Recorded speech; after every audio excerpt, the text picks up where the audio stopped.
வணக்கம் ஐயா. ஐயா, அந்த ஜாமக்கோல் வகுப்பு அனௌன்ஸ் பண்ணதுல இருந்து கால்ஸ் மேல கால் குவிஞ்சுக்கிட்டே இருக்கு. கண்டிப்பா. ஆமாங்க ஐயா, அதை பத்தி சொல்லுங்க ஐயா. கண்டிப்பா. ஜாமக்கோல் பிரசன்ன வகுப்பு வர 23/1/2026 இருந்து 30/1/2026 வரைக்கும் கிட்டத்தட்ட 8 நாள் ஆன்லைன் ஜூம் வகுப்பை நம்ம நடத்த இருக்கிறோம். மாலை 6 மணிலிருந்து 7:30 மணி வரை 1.5 மணி நேர வகுப்பு. ஆன்லைன் ஜூம் படிக்கிறவங்க எல்லாத்துக்குமே அந்த வீடியோ ரெக்கார்டட் வீடியோ வந்து மெயிலில் அனுப்பிடுவோம். அடிப்படை ஜோதிடம் வந்துங்க முழுமையாக தெரிஞ்சிருக்கணும். கொஞ்சம் அறகுறையாக தெரியும்னா வேண்டாம். முழுமையாக தெரிஞ்சவங்க வகுப்பில் கலந்துக்கலாம். அப்போ தான் நம்மளை நல்லா புரியும். தொழில்முறை ஜோதிடர்கள், ஜோதிட ஆர்வலர்கள், எனக்கு ஜோதிடம் நல்லா தெரியும் அப்படின்னா உங்களுக்கு நீங்களே ஒரு பிரசன்னத்தை கிளிக் பண்ணி இது ஆகுமா ஆகாதா, நடக்குமா நடக்காதா, இதெல்லாம் நம்ம பார்த்துக்க முடியும். இந்த ஜாமக்கோல் பிரசன்னம்ங்கிறது எளிய கணிதம். சும்மா ஒரு லேப்டாப் செல்ஃபோன் இருந்ததுன்னா அதில் டவுன்லோட் பண்ணிட்டு ஒரு சம்பவம் நடக்குமா நடக்காதா, ஆகுமா ஆகாதா, எப்போ நடக்கும், என்ன வகையான சாபகோபங்கள் இருக்குது, தோஷங்கள் இருக்குது, குலதெய்வ ஆசீர்வாதம் எப்படி இருக்குது. நம்ம கிட்ட ஒருத்தர் கேள்வி கேட்குறாரு, நான் ஒரு நிலம் வாங்க போகிறேன்னு, இந்த நிலம் வாங்க முடியுமா முடியாதா, வாங்கினா ஃப்யூச்சரில் பலமாக இருக்குமா இருக்காதா, இது எல்லாமே ஒரு நிமிடத்திற்கும் குறைவான நேரத்தில் ஆகும் ஆகாது, நடக்கும் நடக்காதுன்னு ஈஸியாக சொல்ல முடியும். அப்படிப்பட்ட ஒரு அற்புதமான கலை பிரசன்ன கலை ஜாமக்கோல் பிரசன்ன முறை. இது வந்து உலக நாடுகள் எங்கிருந்தாலும் நீங்க இருந்த இடத்துல இருந்தே ஆன்லைன் ஜூம் வாயிலாக நீங்க படிக்கலாம். முன்பதிவு விறுவிறுப்பா போயிட்டு கண்டிப்பா நீங்க கீழ்கண்ட நம்பருக்கு தொடர்பு கொண்டு முன்பதிவு செஞ்சுக்கலாம். ரொம்ப ஒரு அற்புதமான வகுப்பா இருக்கும். இதுல குறிப்பா தொழில்முறை ஜோதிடர்கள் யாராவது இருந்தீங்கன்னா பிரசன்ன கலை கண்டிப்பா தேவைப்படும். ஏன்னா ஒரு ஜாதகமே இல்லாம இருக்கக்கூடிய கேள்விகளை நம்மளே எடுத்து டக்கு டக்கு நடிச்சோம். ஆமா, அந்த மாதிரி உடனுக்குடனே வேலை ஆகும் ஆகாது, நடக்கும் நடக்காதுன்னு சூப்பரா சொல்லிடலாம். அப்படி வந்து உட்கார்ந்த உடனே அவங்க எதுவுமே சொல்ல வேண்டியதில்லை. கிளைண்ட் நம்மளே நீங்க இதுக்காகத்தான் வந்தீங்க, இந்த பிரச்சனையை கடந்து உட்கார்ந்துருக்கீங்க, இனி இது நடக்க போகுது, இப்ப இந்த சூழ்நிலையில தான் வெயிட் பண்றீங்க இருக்கீங்கன்னு சூப்பரா சொல்ல முடியும். ஏன்னா 1 வருஷம் ஆச்சுங்க அந்த கிளாஸ் நீங்க சொல்லி. ஆமாங்க, இப்பதான் நடக்க போகுது. நிறைய பேர் கேட்டுட்டு இருந்த கிளாஸ். கண்டிப்பா கண்டிப்பா இது ஒரு பிரமிப்பான வகுப்பா இருக்கும். தயவு செய்து ஜோதிடம் தெரிந்த அனைவரும் இந்த வகுப்பு மிஸ் பண்ணிட வேண்டாம் அப்படிங்கிறது என்னுடைய கருத்து. ஏன்னா இது ஒரு அற்புதமான கலை, அருமையான ஒரு பிரசன்ன கலை. இதை படிக்கும் போதே நமக்கு ஜோதிடத்தின் மேல இருக்கிற நம்பிக்கை அதிகமாகும். நமக்கு பலன் சொல்ல முடியலையேங்கிற பயம் வீணா அதை விட்டு போயிடும் நம்மளை விட்டு. இனி கிங்கு நான் தான் ஜோசியத்துல, நான் தான் சூப்பரா பலன் உரைப்பேங்கிற நம்பிக்கை உங்களுக்கு வந்துடும். இதுல எந்த மாற்றமும் இல்லை. அது மாதிரி நம்ம டீச்சிங் அப்படி இருக்கும். அற்புதமா உங்களுக்கு வழி நடத்த முடியும். எளிமையான ஒரு அற்புதமான வழி நடத்துதல், சொல்லிக் கொடுக்குற முறை, இதெல்லாம் ரொம்ப நல்லா இருக்கும். அடியேன் தான் பயிற்சி ஆசிரியர். நீங்க எனக்கு வந்து 17 வருட அனுபவம். பிரசன்ன ஜாமக்கோல் பிரசன்னம்ங்கிறது வந்து ஒரு அற்புதமான கலை. இதை கற்றுக்கொள்ள உங்களை அன்போடு அழைக்கிறேன். இது ஒரு கட்டண வகுப்பு. விருப்பம் இருப்பவர்கள் கீழ்கண்ட எண்ணில் தொடர்பு கொண்டு பயன்பெறலாம். உங்களை வகுப்பில் சந்திக்கிறேன். அனைவருக்கும் என் அன்பான வாழ்த்துக்கள். வாழ்க வளர்க.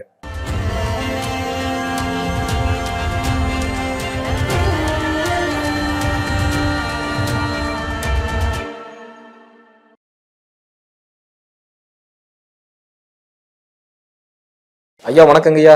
வணக்கம் மணிகண்டன் சார். ஐயா எப்படி இருக்கீங்க? நலமா இருக்கு. சிறப்புங்க ஐயா. ஐயா நம்ம கடந்த சீரீஸ்ல இருந்து ரிசர்வ் பார்த்து முடிச்சிட்டோம். கண்டிப்பா எல்லாரும் ஆவலா வெயிட் பண்ணிட்டு இருக்கிறது ஐயா எப்போ மிதுனை இறக்குவீங்க, மிதுனை ஏன் நீ ரிலீஸ் ஆகல அப்படிங்கிட்டு இருந்தாங்க. ஸோ மிதுனத்தை பத்தி தான் இந்த வீடியோ பார்க்க போறோங்க ஐயா. மிதுனம்னு சொல்லும் போது நிறைய பேருக்கு கவலைகள் வந்து உறவு சார்ந்த விஷயங்கள்லாம் சொல்றாங்க. அது எந்த வகையில் உண்மையில ஒவ்வொன்றா பார்க்கலாங்க ஐயா. மிதுனத்தை பத்தி சொல்லுங்க ஐயா. கண்டிப்பா. காலச்சக்கரத்திற்கு மிதுனம் 3வது ராசி. அங்க வந்து பாத்தீங்கன்னா உங்களுக்கு ராகு, அதுக்கப்புறம் குரு, அதுக்கப்புறம் செவ்வாய் ராகு குரு 3 ஸ்டார்ஸ் அங்க இருக்கு. 3 நட்சத்திரங்கள் அங்க இருக்கு. புதனோட வீடு 3வது வீடு. காலச்சக்கரத்துக்கு 3வது வீடு. மிதுனத்தை பத்தி பார்க்க போறோம். இந்த மிதுன ராசிக்காரங்க குடியிருக்கிற இடமே பாத்தீங்கன்னா மேக்சிமம் இந்த கார்னர் வீடு, இந்த கார்னருக்கு பக்கத்துல, இந்த பூங்கா பக்கத்துல, ஸ்கூல் பக்கத்துல டீச்சர் வாத்தியாரெல்லாம் குடியிருக்காங்க. அங்கே இப்படி தான் நாங்கள் குடியிருக்கிறோம். இந்த இடம் தான் எங்களுக்கு அமையுது. இல்லை கொஞ்சம் கட் ரோட்டில் உள்ளே போய் சந்துக்குள்ளே இருக்கிறோம். இப்படி தான் மிதுனத்துக்கு அமையுது. இல்லை பக்கத்துலேயே ஒரு காலி இடம் எப்பவுமே இருக்கும். தெரு முனையில் இருப்பாங்கப்பா. அப்படி தெரு முனையில் இருப்பாங்கப்பா. அப்படி இந்த மிதுனம் அப்படி தான் அவங்க இருக்காங்க அப்படிங்கிறது ஒரு அர்த்தம்.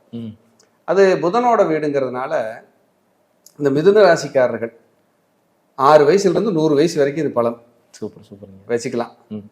அது புதனோட வீடுங்க. ஏன் இந்த பிறவியில் மிதுனம் பிறந்தாங்க? வேற ராசியில பிறந்திருக்காமல மிதுன ராசிக்காரங்க ஏன் மிதுனத்துல பிறந்ததுக்கு காரணம் என்னன்னா, போன பிறவியில சொத்துக்களை ஏமாற்றியது, உடன் பிறப்புகளான இளைய சகோதரனை சகோதரியை ஏமாற்றியது. இந்த போன ஜென்ம பிறவியில் இதெல்லாம் நடந்திருந்தா இந்த பிறவியில உங்களுக்கு மிதுனம் ராசியில ஜனனம்ங்கிறது ஒரு கான்செப்ட். இந்த கர்மாவை எடுத்துட்டு வந்திருக்காங்க. இல்லைன்னா அது காலச்சக்கரத்துக்கு 3ஆம் இடத்துல வந்து இவங்களுக்கு இருக்காது. குரு ராகு காம்பினேஷன். அப்ப இவங்க குழந்தைகள் விஷயத்தில் ஒரு கசப்பு, குழந்தைகள் விஷயத்தில் ஒரு கசப்பு. நல்ல அறிவாளிங்க சார், இன்டெலிஜென்ட். ஏன்னா புதனோட வீடு இல்லையா, படிப்பு, அறிவு, ஒரு விஷயத்தை ஹேண்டில் பண்றது, யூனிக்கா பண்றது, இவங்க பிரயோஜனமே இல்லை. இவங்களால மற்றவங்களுக்கு தான் பிரயோஜனம். இவங்க யாருக்காவது வழிகாட்டுறாங்க, கூட இருக்காங்கன்னா நிறைய நல்லது நடக்கும். ஒரு கூப்பிட்டீங்கன்னா ஒரு 10 நிமிஷம் பேசினாங்கன்னா 9 நிமிஷம் அட்வைஸா இருக்கு. இப்படி வாழணும், அப்படி வாழணும், அப்படி இருக்கணும், இப்படி இருக்கணும்னு அட்வைஸா பண்ணிட்டு இருப்பாங்க. மிதுனம் யாருடைய அறிவுரையும் இவங்களால ஏத்துக்க முடியாது. நீங்க அறிவுரை சொன்னீங்கன்னா கிர்ன்னு இருப்பாங்க, கல்லு மாதிரி. போடா நீ எல்லாம் ஒரு ஆளுன்ட்டு அவங்க வாட்டுக்கு அவங்க வேலையை செஞ்சுட்டு இருப்பாங்க. ஏன்னா புத்திசாலி இல்லையா, நமக்கு எல்லாம் தெரியும்னு அது நினைக்கும் அந்த மிதுனம். 2 ஜெமினி பொம்மை தான் சிம்பிள். அப்ப குழந்தைகள் பாசம் அதிகமானவர்கள், நண்பர்களோ உறவுகள்லையோ சொந்தக்காரங்களோ தெரிஞ்சவங்க வீட்லேயோ பக்கத்து வீட்லேயோ கூட இரட்டை குழந்தைகள் இருக்கிறதுக்கு வாய்ப்பு.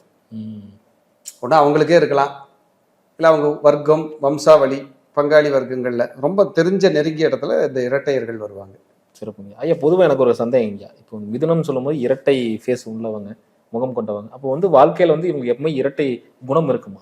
2 குணமும் இருக்கும், எடுத்துக்கலாம். அதுவும் ஒரு நல்ல விதிகளாகவும் நம்ம எடுத்துக்கலாம்.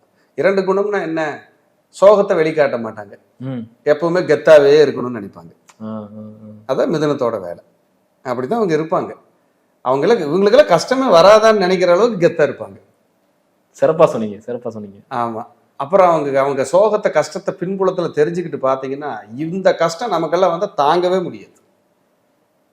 அப்படியான லைஃப் தான் அவங்க வாழ்ந்துட்டு இருப்பாங்க. இப்ப நீ உயிரோடு இருக்க. நீங்க எந்த மிதுனத்தை செக் பண்ணிக்கீங்க, நல்லா விடாது. ஒன்றும் இல்லை, மிதுனம் தசாவதாரத்தில் ராமபிரானுடைய புனர்பூச நட்சத்திரம் மிதுனம் தானே. கடவுள் அவதாரமா இருந்தா கூட கஷ்டங்கள் பார்த்தீங்களா, வனவாசம் 14 வருடம் வனவாசம், ஓட்டம், நிறைய சிரமங்களும் இருந்துச்சுன்னு சொல்லவார். அப்படியே போய்கிட்டே இருந்தாங்க அப்படிங்கிறது ஒரு கணக்கு. அப்போ மிதுனம்னாலே ஒரு போராட்டம் இல்லாமல் இவங்க வாழவே முடியாது, வாழ விடாது. இதான் உண்மை. ராசியாதிபதியே 4 குடையவரான புதனாக வருவதால் இவர்களுக்கு காணி நிலமாவது ஒரு சொத்து இருக்கும், சின்னதாவது சிம்பிளாவது இருக்கும். இல்லைன்னா நல்ல சொத்துக்களோட வாழ்ந்தவர்களா இருப்பாங்க. அறிவாளிகள், ஞானிகள், புத்திசாலிகள், சகோதர பாசம் நிறைந்தவர்கள். இது ஒரு 15 வருஷத்துக்கு முன்னாடி சின்னதா ஒரு இடம் வாங்கி வச்சிருக்கோம். ஆமா, அப்படிங்கிற மாதிரி. அப்படி படிச்சுக்கிட்டே இருக்கணும்னு ஆசைப்படுவாங்க. 2 டிகிரி 3 டிகிரி படிப்பின் மேல் ஆர்வம், புத்தகம் படிக்கிறதுல ஆர்வம், டைரியில் எழுதி வைக்கிறது, கணக்கு வழக்கு பார்க்கறது, இதெல்லாம் மிதுனம். ஒரு டெக்னிக்கல் கையா இருப்பாங்க. அப்படிதான் அவங்க இருப்பாங்க. அந்த ராசியாதிபதி நீசமாகிற இடம் 10 தொழில். அப்ப தொழில்ல நிறைய போராடுறவங்க இவங்க. ராசியாதிபதி உச்சமாகிற இடம் 4ஆம் இடம். அப்ப தாய் வழி சொந்தங்கள் இவங்களுக்கு எப்பவுமே சப்போர்ட். ஏதாவதுன்னா சித்தி பெரியம்மா எல்லாம் வந்து தாய் மாமா எல்லாம் கும்பலா உட்காந்துக்குவாங்க. அப்படி இவங்களுக்கு சில நேரங்களில் வாடகை வருமானம் உதவி செய்யும். வாடகை வருமானம் உதவி செய்யும். இல்லை வாடகைக்கு வண்டி ஓட்டிட்டு இருக்கிறேன், வாடகைக்கு விட்டுருக்கிறேன், இப்படி மண்டபம் வாடகைக்கு விட்டுருக்கிறேன், வீடு வாடகைக்கு விட்டுருக்கிறேன், இப்படி வாடகை வருமானம் உதவி செய்யும். டாக்ஸி வாடகைக்கு விடுறது. ஆமாம். இவங்க அம்மாவுக்கு சதா காலமும் ஹெல்த் இஷ்யூஸ் இருக்கும். மிதுனத்தில் பிறந்தவங்களுக்கு 2ஆம் அதிபதி சந்திரனோட வீடு, அது பாதகாதிபதி அங்கே போய் தான் உச்சமாகிறார். மிதுனத்துக்கு கெட்ட பழக்கம் வராமல் பார்த்துக்கணும். தேவையில்லாத அந்த போதை வஸ்துக்கள், புகையிலை, அது இதுன்னு ஏதாவது இந்த சுருட்டி எல்லாம் வச்சுக்குவாங்க, அதெல்லாம் அந்த வந்துடும். பத்திரமா இருக்கணும், இல்லைன்னா வியாதி தான் கொடுக்கும். தேவையில்லாத வேலையெல்லாம் பண்ணக்கூடாது.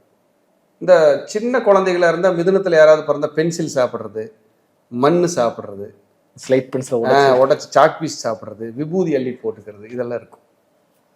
மிதுனத்துக்கு பிடிக்கும். இந்த மண் வாசம் கண்டாலே சாப்பிடணும் போல் இருக்கு அப்படிம்பாங்க.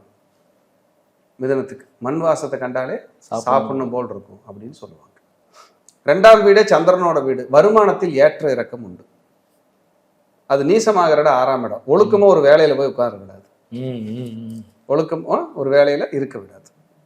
பேசுறதுனாலேயே பிரச்சனையாயிரும். பேசியே பிரச்சனை பண்ணிக்குவாங்க. 2 கூடையவன் 6ல் நீசம். கண் பிரச்சனை, பல் பிரச்சனை, கண்ணாடி கழட்டினா ஒரு தடுமாற்றமா இருக்கும். கண்ணுக்கு அவ்வளவு பிரச்சனை வரும். அதே போல அது காலச்சக்கரத்துக்கு 4ஆம் இடம். வாடகைக்கு வீடு விடுறாங்கல்ல இந்த மிதுன ராசிக்காரங்க, அதுல வில்லங்கமும் வரும். ஒருத்தன் வந்து உட்கார்ந்து காலி பண்ண மாட்டான், பயங்கரமா பிரச்சனை பண்ணுவான். இல்ல இவங்களுக்கு போய் ஒரு வீட்டுல இருந்தாலும் பிடிக்காது, வாடகைக்கு இருந்தாலும் அங்க ஏதாவது டிஸ்டர்ப் பிரச்சனை இருக்கு, மாறிக்கிட்டே இருப்பாங்க, நல்லாவே இல்லை அப்படி. இல்ல சொந்த வீடு கட்டி போயிட்டாங்க, ஒரு திருப்தி கம்மியா இருக்கும், ஒரு வாஸ்து குற்றமா இருக்கலாம், இந்த இடத்துல வந்து ஏன்டா கட்டணும்னு இருக்கலாம், இதெல்லாம் இருக்கும். இந்த மிதுன வீட்டுக்காரங்க பக்கத்துல பாத்தீங்கன்னா பக்கத்துல யாராவது ஒருத்தவங்க நோய்வாய்ப்பட்டவங்க இருப்பாங்க, ஹெல்த் இஷ்யூஸ்னால பாதிக்கப்பட்டவங்க ஒருத்தவங்க அப்படியே இருப்பாங்க. ஏதோ ஒரு வியாதிக்காக அவங்க மருந்து எடுத்துக்கிட்டே இருக்கிறவங்களா பக்கத்து வீட்லயே இருப்பாங்க. மிதுனத்துக்காரங்களுக்கு பக்கத்து வீட்டு பிரச்சனை சண்டை வராம வாழவே முடியாது. ஏதோ ஒரு பிரச்சனை வரும், எல்லா பிரச்சனையாவது வந்து. அதே மாதிரி பொதுவாக சொல்லுவாங்க, ஏன் மிதுனத்துல இருந்தாங்கன்னா டிராவல் பண்றது ரொம்ப பிடிக்கும்னு சொல்லுவாங்க. ஆமா, அது காற்று ராசி, ஓடிக்கிட்டே இருக்கும், டிராவல் பண்ண பிடிக்கும், சுத்திக்கிட்டே இருப்பாங்க. 2வது இவங்க கிட்ட எந்த ரகசியத்தையும் சொல்லக்கூடாது, தங்காது, ஊதி விட்டு போயிடுவாங்க போற போக்குல. அப்புறம் உனக்கு விஷயம் தெரியுமான்ட்டு ஆரம்பிச்சாங்கன்னா பூரா சொல்லிட்டு தான் உட்காருவாங்க. அதெல்லாம் இவங்க கிட்ட ரகசியம் காப்பாற்றணும். இதனால நிறைய பிரச்சனைகள் ஆயிருக்கு. ஆமா ஆமா, சொல்லக்கூடாதுங்க, கம்மன் இருக்கணும். இன்னொருத்தரை பத்தி விமர்சனம் பண்றதுக்கு நம்ம யாரு? தேவையில்லாத வேலை தானே. அவங்க என்ன நல்லது கெட்டது என்ன வேணாலும் இருக்கும், நமக்கு அது வேலை இல்லை. இங்க நம்ம வேலையை பார்க்கறதுக்கு 1008 நேரம் ஓட வேண்டியதா இருக்கு. அதே போல 3ஆம் அதிபதி சூரியன், 3 கூடையவன் சூரியன். அப்ப இவங்க குழந்தைகளுக்கு காது மூக்கு தொண்டை பிரச்சனை வரும், கண்ணு காது மூக்கு தொண்டை இஎன்டி ப்ராப்ளம். 3ஆம் அதிபதியே சூரியனா இருந்து அவர் உச்சமாகிற வீடு பார்த்தீங்கன்னா மேசம், லாபத்துல. இவங்க முயற்சிகளுக்கு ஒரு பலிதம் உண்டு. இவர் தந்தையார் போராடி நீதி நேர்மையோட வாழ்றவர். மிதுனத்துல பிறந்தவங்களுக்கு அவங்க அப்பா மேக்சிமம் நேர்மையா தான் இருப்பாங்க, நல்லா இருப்பாங்க. இந்த 3ஆம் அதிபதி 5ல் நீசமாகிறதுனால இவங்களுக்கு லவ் ஃபெயிலியர் ஆகும், சக்சஸ் ஆகாது. 3ஆம் அதிபதி 5ல் நீசமாகிறதுனால அணிகலன்களை வைக்க விடாது, ஒன்று வித்துரும் இல்லை அடமானத்துக்கு போயிடும். 3, 5 தான் அணிகலன்கள், நகை. 3 கூடையவன் 11ல் உச்சம் அடைகிறான். ஃப்ரெண்ட்ஸுக்குனால லாபம் உண்டு, நண்பர்களால லாபம் உண்டு. ஏதோ ஒருத்தர் வந்து காப்பாத்திடுவாங்க. பெரும்பாலும் நண்பர்கள் கூட்டம் வந்து மிதுனத்துக்கு அதிகமா இருக்கும், காப்பாற்றுவாங்க. ஏதோ ஒரு ஃப்ரெண்ட்ஸுக்கு மூலியமா வண்டி ஓடிட்டு இருக்கும். இளைய சகோதர சகோதரிகளால் நன்மையே இல்லை மிதுனத்துக்கு. அவங்க ஏதோ ஒரு ரூபத்துல சங்கடங்களும் சலிப்புகளையும் சந்திக்கிறார்கள். 4ஆம் அதிபதி மிதுனம் புதனை. அந்த புதன் எங்க 10ல் உச்சம் நீசம். 4 கூடையவன் 4ல் உச்சம் 10ல் நீசம். அப்ப இவங்களுக்கு இந்த கூட்டு பத்திரம் இருக்கும், கணவன் மனைவி சேர்ந்து வாங்குறது, பார்ட்னர் போட்டு வாங்குறது, பத்திரங்கள் இது இருக்கும். ஒரு இடம் குறுகலா இருக்கும், போக போக நீண்டு இருக்கும். அப்படியான இடத்துல வீட்டில் குடியிருப்பாங்க, இல்லை சொத்து அப்படி வச்சிருப்பாங்க, அப்படிதான் இருக்கும். இவங்க தாய் வழியில் கல்யாணம் ஆகாதவங்க, கல்யாணமா லேட்டானவங்க, குழந்தை இல்லாதவங்க, வாழா வெட்டியா இருக்கிறவங்க, 2 கல்யாணம் பண்ணவங்க, கணவனை இழந்தவர்கள், பிரிந்தவர்கள், இப்படி இருப்பார்கள் தாய் வழியில். தாய் வழியில் அரசு பணியில் இருப்பவர்களும் இருப்பார்கள், கலப்பு திருமணம் செய்தவர்கள் இருப்பார்கள் தாய் வழியில். இறந்தவங்க போட்டோ வீட்டில் இருக்கும், மிதுன வீட்டில் இறந்தவங்க போட்டோ வீட்டில் வச்சிருப்பாங்க. இறந்தவங்க போட்டோ இல்லைன்னா சித்தர்களோட ஜீவசமாதி போட்டோவாவது இருக்கும், இல்லாம அவங்க வாழ முடியாது. இதெல்லாம் அற்புதமா இருக்கும். 4-10 தொடர்பு. 4ங்கிறது சொத்து, 10ங்கிறது கர்மம். இவங்க என்னைக்கு வீடு கட்ட ஆரம்பிக்கிறாங்களோ அன்னைக்கு யாராவது ரொம்ப நெருங்கிய உறவுகள் இறந்துருவாங்க, அதை கர்மம் அட்டன் பண்ணணும். 4 வீடு சொத்து, 10 கர்மம். அப்ப சொத்து வாங்கினாலும் சொத்து வீடு கட்ட ஆரம்பிச்சாலும் ஒரு கர்மம் நடக்கும். அந்த மாதிரி கடன் பிரச்சனைகள் இருக்கு இல்லையா, அதெல்லாம் சரியா கண்டிப்பா உண்டு. கடனோட தான் அவங்க வாழ முடியும் மிதனத்துல. வட்டி கட்டுறேன், கடன் வாங்குறேன், பணப்பற்றாக்குறையோட வாழ்வாங்க சார். பணம் பற்றாக்குறையோட வாழ்வாங்க. வாழ தெரியாம வாழ்றது, காசை சம்பாரிச்சு சேமிச்சு வைக்க முடியாம போராடுறது. இவங்களால பணத்தை மிச்சம் பண்ண முடியாது, பணத்தோட மதிப்பு இவங்களுக்கு தெரியாது. பணத்தை வந்து செலவழிப்பாங்க, வச்சு பிழைக்க மாட்டாங்க. இவங்களுக்கு கணவனோ அல்லது மனைவியோ திருப்தி இல்லாத லைஃப் தான். ஏன்னா 7 குடையவனே பாதகாதிபதி, ஹாப்பியா இருக்க விடாது, ஏதோ ஒரு கசப்பு கொடுக்காம போகாது. 5ஆம் அதிபதி சுக்கிரன், 5க்கும் 12 குடையவன். அப்ப இவங்களுக்கு பூர்வீகம் அவுட்டு, ஒரு குழந்தை பிறந்து இறக்குறது, டிஎன்சி பண்றது, அபாசன் ஆகிறது, குழந்தைகளால் மனக்கசப்பு, குழந்தைகளுக்கு ஹெல்த் இஷ்யூஸ், 5-12 தொடர்பு வரும். அதே போல் 5-12 தொடர்பு அப்படிங்கிறது 5ஆம் இடம்ங்கிறது வந்து பார்த்தீங்கன்னா இவங்களுடைய உயர்கல்வி. 12ன்னா விரயம், பாதியிலேயே படிப்பு நிறுத்திடுறது, படிக்க வேண்டிய சப்ஜெக்டை விட்டுட்டு வேற படிக்கிறது, 2 டிகிரிக்கு சம்மந்தம் இல்லாமல் படிக்கிறது, இப்படியெல்லாம் இருக்கும். கல்யாணத்துக்கு அப்புறம் கணவன் மனைவி அந்யோன்யம் நல்லா இருக்கும். கல்யாணத்துக்கு அப்புறம் கணவன் மனைவி அந்யோன்யம். ஆனால் பாதகம் 7 திருப்தி தராது. ஒன்று மனைவி ரொம்ப லவ் பண்ண கணவர் விட்டுருவார், கணவர் ரொம்ப மனைவி நேசிச்சா மனைவி விட்டுரும். 2 பேரும் அந்யோன்யம் குறைவு தான். ஆனால் கல்யாணத்துக்கு அப்புறம் மிதுன ராசிக்காரங்க கணவனை நேசிப்பாங்கன்னு சொல்ல வரேன். அதான் பொருள், நான் இப்போ பேசுறதோட பொருள் அதுதான். ஆனால் அந்த அந்யோன்யத்தை கிரியேட் பண்ண விடாது. ஒன்று டைம் ஒதுக்க முடியாது, பிரச்சனையாது. 5 குடையவனே 12 குடையவன் ஆகிறான். பொதுவாகவே மிதனத்தில் வந்து இப்போ அப்படிதான் இருக்காங்க. நம்ம வர கமெண்ட் செக்ஷனே பார்த்தீங்கன்னா கல்யாணம் பிரிஞ்சிருக்கிறோம், எப்போ சேருவோம், எப்போ இணைவோம் அப்படிங்கிறது அந்த மாதிரிலாம் வரும். இவங்களுக்கு சொத்தின் பேரில் வெள்ளங்கம், சொத்தின் பேரில் கடன், தாயாருக்கு ஹெல்த் இஷ்யூஸ், படிப்பில் பிரேக், படிக்க வேண்டிய படிப்பை படிக்க முடியாமல் போகிறது ஈஸியாக வரும். அதே போல் 5ஆம் அதிபதி குலதெய்வம் 12 குடையவர் இல்லையா, கொஞ்சம் லாங்காக போயிட்டு வர மாதிரி இருக்கும். குலசாமி கொஞ்சம் லாங்காக போயிட்டு வர மாதிரி இருக்கும். பக்கத்துலேயே சாமி இருக்குதுன்னா மூலம் எங்காவது லாங்காக இருக்கும், இல்லாமல் இருக்காது. நீங்கள் சித்தர்கள் வழிபாடு சொன்னீங்கயா, அது மோஸ்ட்லி இருக்கும் இல்லைங்களா? அதில் குருராக இருக்குல்ல மிதுனத்தில், இறந்தவங்களே சாமியை கும்பிட்டுட்டு இருப்பாங்க. பாட்டனார அப்பாவை இவங்களுக்கு வருஷம் நாங்கள் படையல் போட்டு கும்பிடுறோம், கன்னிகளை கும்பிடுறோம் அப்படின்னு இறந்தவங்களே கும்பிட்டுருப்பாங்க. 6ஆம் அதிபதி செவ்வா, அங்கே 2 குடையவன் நீசம். இவங்களோட உழைப்புக்கு தகுந்த ஊதியம் இருக்காது. 50,000 ரூபாய்க்கு வேலை செஞ்சால் 25,000 ரூபாய் கொடுத்துட்டு இருப்பாங்க மிதுனத்துக்கு மட்டும். இவங்க வேல்யூ, இவங்களுடைய பலம் இவர்களுக்கே தெரியாது. ஏன்னா 2ஆம் அதிபதி 6ல் நீசமாகிறாரு, 2 வருமானம் 6 வேலை. அப்ப வேலைக்கு தகுந்த உழைப்புக்கு தகுந்த ஊதியத்தை கிரகம் கொடுக்காது. சம்பாதிக்கிறதுல ஒரு பகுதி வட்டி கட்டுறது, நகை அடமானத்துக்கு போறது இருக்கும். 6 செவ்வாய் 8ல் உச்சம். அப்ப 6, 8, 2 தொடர்பு.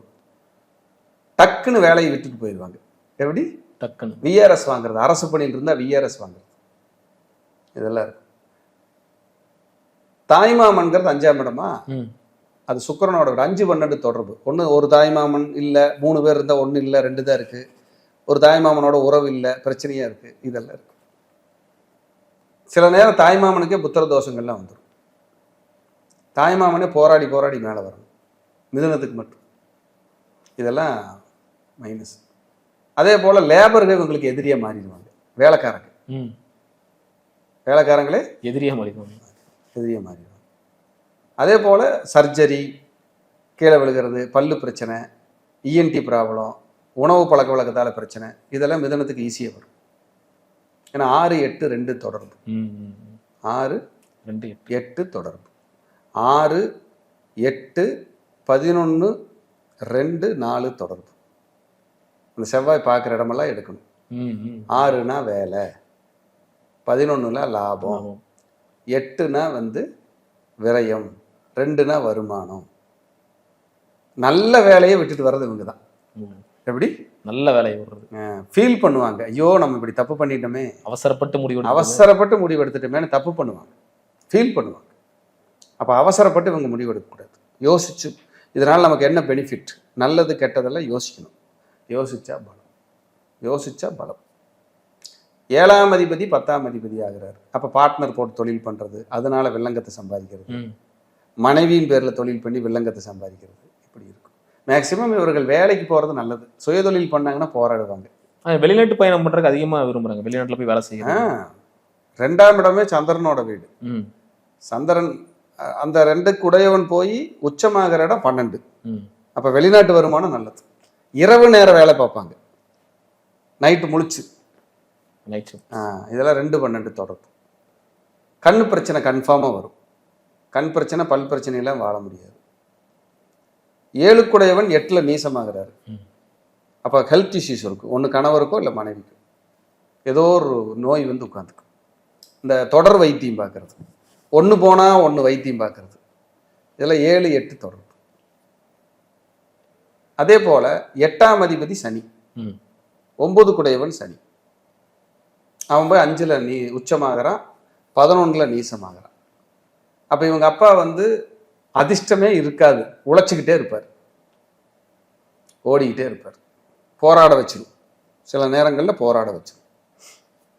ஏன்னா 8க்கும் 9க்கும் உடையவர். அவங்க அப்பாவுக்கு சர்ஜரி, விபத்து, ஃப்ராக்சர், வட்டி கட்டுறது, ஸ்கின் தொந்தரவு, கடன் நெருக்கடி, இதெல்லாம் வந்துடும். பிரச்சனையோடு தான் ஓட முடியும். 9 8 ஆகிறதுனால அந்த ப்ரொமோஷன் தடை, உயர்வு கிடைக்கிறது கஷ்டமாக இருக்கும். ப்ரொமோஷன் தடை. இந்த நல்ல நேரத்தில் எதையும் செய்ய விடாது. ஒரு கல்யாண பத்திரிக்கை அடிப்பாங்க, ஒரு மண்டபம் பார்ப்பாங்க, மாறிடும். ஒரு டேட் குறிப்பாங்க, மாறிடும். ஒரு நல்ல நேரம் பார்த்து கிளம்பலாம்னு நினைப்பாங்க, அந்த நல்ல நேரம் முடிஞ்சு அப்புறம் கிளம்புறது. இதெல்லாம் மிதுனத்துக்கு நடக்கும். இதெல்லாம் யோசிச்சு பாருங்க. யாராவது மிதுனம் இருக்காங்களா? இருக்காங்க ஐயா. எப்படி இருக்குன்னு யோசிச்சுக்குங்க. இப்படியே அக்யூரேட்டாக இருக்கும். அதே போல் 10 குரு, அவர் 2ல் உச்சம். நான் ஒருத்தங்கிட்ட அடிமையாவெல்லாம் இருக்க மாட்டேன், வேலைக்கு தொழில் தான், நான் எல்லாம் யார் தெரியுமா அப்படின்னா மிதுனம். 10 2 தொடர்பு, 12 2 தொடர்பு காலச்சக்கரத்துக்கு. வெளிநாட்டு வருமானம் சூப்பர். ஃபர்ஸ்ட் தொழில் அவுட்டு, 2வது தொழில் வெற்றி, இது பலம். 11 8ல் உச்சம். மூத்த சகோதரி, நண்பர்கள், கொஞ்சம் வயசுல இறந்தவங்க இருப்பாங்க. ரொம்ப க்ளோஸ் ஃப்ரெண்ட் ஆக்சிடென்ட்ல போயிட்டாரு, ரொம்ப க்ளோஸாக இருந்தவங்க இல்லை, இப்போது விபத்தில் ஏதாவது தொந்தரவாக இருக்காங்கன்னு ஏதாவது ஒரு டிஸ்டர்ப் பண்ணும். நண்பரை நம்பி வருமானம் பண்ணணும்னு பணம் போட்டாருனால ஏமாறுவாங்க. இது இவங்க அறிவை நம்பிக்கணும், இவங்களை நம்பிக்கணும், பேராசைப்படக்கூடாது, பிரம்மாண்டமாக போகக்கூடாது, கடன்களை பெருசாக வாங்கக்கூடாது. இருக்கிற அளவுக்கு என்ன செய்ய முடியுமோ செய்யணும், செஞ்சால் வெற்றி. சிறப்புங்க மிதனத்துக்கு சிறப்புங்க. அப்போ லாபாதிபதியே 6ஆம் அதிபதி ஆவதால் கண்டிப்பாக கடன், நோய், வழக்கு, எதிரிலிருந்து மீள்வார்கள். 12 சுக்கிரன், அவன் 10ல் உச்சமாகறான். வெளிநாடு எக்ஸ்போர்ட் இம்போர்ட் தொழில் நல்லா இருக்கும், வெளிநாட்டில் வேலை செய்கிறது நல்லா இருக்கும், டிரான்ஸ்போர்ட் நல்லா இருக்கும், இறக்குமதி ஏற்றுமதி இது நல்லா இருக்கும். 12 நீசமாகிற இடம் 4ஆம் இடம். அப்போ ஒரு சொத்து வாங்கி வில்லங்கமாகி விற்கிறது, விரயம் பண்ணி விற்கிறது, இடம் வாங்கி விற்கிறது, கார் வாங்கி விற்கிறது, முதல் காரு முதல் சொத்து திருப்தி இல்லாமல் போகிறது. இவங்க தாயாருக்கு அடிக்கடி ஹெல்த் இஷ்யூஸ் வருது, இதெல்லாம் இருக்கும். இதெல்லாம் 12 கட்டத்துக்கும் மிதுனம்னு ஆரம்பித்தா 12 கட்டத்துக்கும் அவங்க லைஃப் ஸ்டைலு ஜென்ரலாக பேசியிருக்கிறோம். ஆவரேஜாக இப்படி தான் இருக்குதுங்கிறது 80% பொருந்தி வரும். சிறப்பு. அதில் எந்த மாற்று கருத்துக்கு இடமே இல்லை. அற்புதமாக சொல்லிட்டீங்க. உள்ள இருக்கிற விஷயம் டீகோட் பண்ணி எடுத்துட்டீங்க. கண்டிப்பாக துல்லியமாக என்னென்ன விஷயங்கள் இருக்கோ அதெல்லாம் வந்து அற்புதமாக சொன்னீங்க. அது இந்த இது சொன்னீங்க பாருங்க, என்னதான் அவங்க சிரிச்சிட்டு இருந்தாலும் உள்ள அவ்வளோ கஷ்டங்கள் இருக்கு. அதெல்லாம் அற்புதமாக இருந்துச்சுங்க. கண்டிப்பாங்க. ரொம்ப நன்றிங்க ஐயா. நன்றி. அடுத்தடுத்து காலையில் சந்திக்கலாம். நிச்சயம்.